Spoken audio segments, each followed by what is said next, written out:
What if your Raspberry Pi could run a long-range Meshtastic node straight out of the box? Meet the WisMesh Pi HAT. It connects to compatible Raspberry Pi models with no soldering and no complex wiring.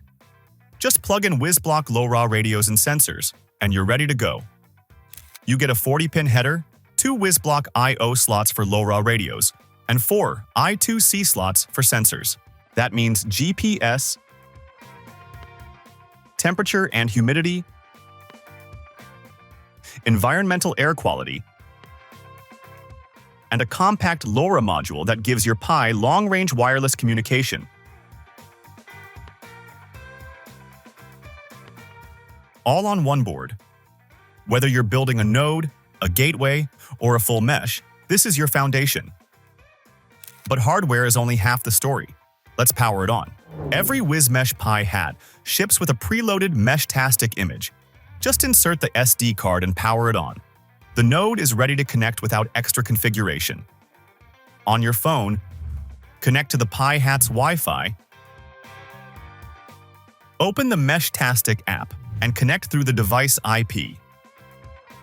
No setup wizard, no extra configuration. Just connect and start checking your node.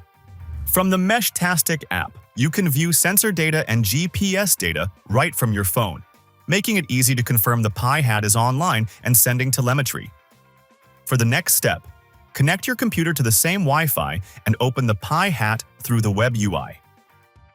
From there, use the built-in Grafana dashboard to view sensor readings, GPS, and other data streams in real time.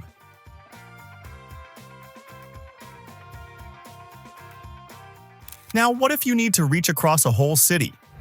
For serious range, the Pi HAT supports high-power LoRa modules like the RAK13302 1-watt module. Pair it with a high-power antenna, and you've got a Meshtastic node that can reach for kilometers without losing stability. This is what makes the Pi HAT ideal as a city node, a relay, or a backbone for your entire mesh network. Mix and match radios and sensors to fit your use case. Whether it's a backyard project or a regional deployment, the Pi HAT scales with you.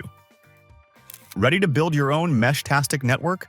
Grab the WisMesh Pi HAT from the link below and check the docs for the preloaded image and advanced configurations.